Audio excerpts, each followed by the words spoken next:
scrolling through the internet and I saw the raddest Gibson. Hey Sam, Ash Direct, do you have the Marcus King ES-345? Of course, Benny. On its way. Didn't even have to ask.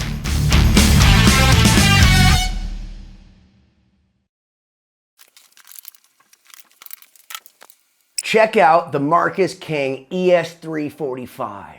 Styled after his third generation 1962 ES-345 dubbed Big Red. Pulled it right out and it was perfectly in tune. And I wish I had that moment on camera, but I couldn't wait for you. Like all ES style guitars, you have a maple, poplar, maple pressed body with a maple center block, an Adirondack spruce bracing. His grandfather had a sideways vibrola. They have not copied the sideways vibrola because it would actually scratch into the finish right here. They kept the beautiful nature of this because, well, it looks awesome. You have an ABR along with this Marcus King badge. 2 volumes, 2 tones, 3-way. The ES-345 is the intermediary between the ES-335 and the ES-355, so you have these split parallelograms. You have all the binding Indian rosewood fretboard and gold everything. We have 2 custom buckers, which Gibson has dubbed the most accurate PAFs that they offer. I guess other than the $1,000 PAFs. There's so many PAFs.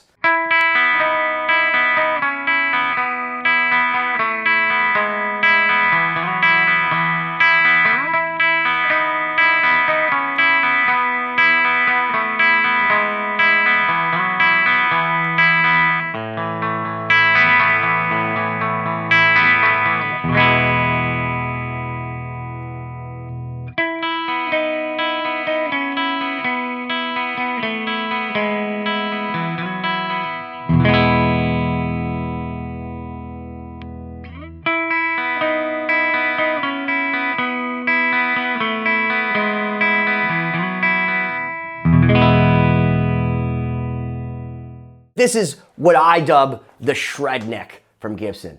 These necks are super skinny.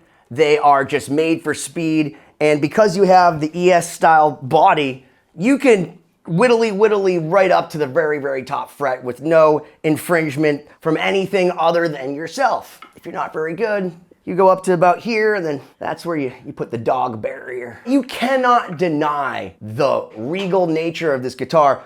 I mean, first off, it says Marcus King, just this giant mass of gold metal down here that's totally useless other than the look. This guitar is modeled after a 1962 ES-345 that belonged to Marcus King's grandfather. First off, who's Marcus King? I had no idea who that guy was. And I don't listen to new music unless somebody comes up to me when I'm DJing at a gig and says, hey, do you know who Chapel Roan is? No. And then I go check out Chapel Roan. Like, I don't want to play this. I love seeing someone who can rip and who has those vocals. From the second he starts playing that first note, that's Marcus King.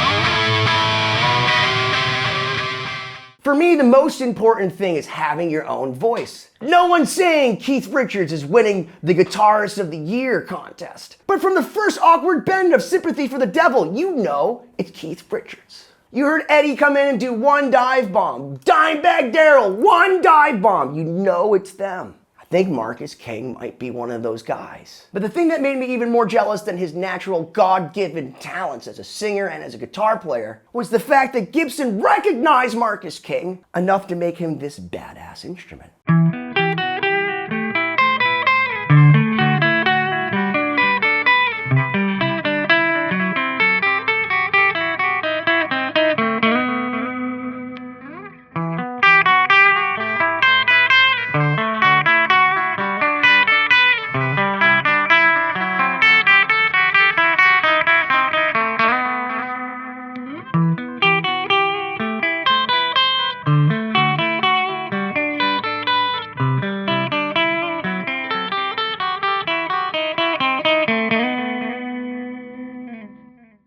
the ES-345 came out in 1959, which makes it totally wrong to be in Back to the Future, because if you watch Marty McFly in Back to the Future 1 when he goes to the Enchantment Under the Sea dance and plays Chuck Berry. Hey Chuck, it's your cousin Marvin! You know that new sound you're looking for? Well, listen to this! Meanwhile, Marty McFly is playing on an ES-345, but the thing is that when he goes back to visit Doc Brown in 1955, when he sees his parents in 1955, this guitar didn't exist. It wasn't even a thing. So technically, Marty is playing a guitar from the future. And if you go watch those scenes, he's doing all the finger tapping and all that. They got Eddie Van Halen to come in and show Michael J. Fox how to do all the shred stuff so it looked realistic. So could you imagine you're Michael J. Fox? You're from the future. You're on stage in 1955 playing a late 50s, early 60s ES-345. You got Eddie Van Halen over there. Hey man, you gotta tap up here, not there. I'm hitting the 17th fret. The other thing that's really cool about the ES-345 is that you have a guy like Mr. Chuck Berry. He played an ES-345. Chuck Berry's the father of rock and roll. Hail, hail rock and roll. I wouldn't recommend necessarily playing death metal or gent with these custom buckers because they are unpotted. So if you get up to about 70% gain on your brand new Mesa Boogie Mark II++, it's gonna squeal like a piggy pig, oink oink, piggy pig. Custom buckers, like the original PAFs, don't have the wax potting, which gets rid of all that microphonic sound that really wasn't a factor back in the 50s because nobody was playing Pantera.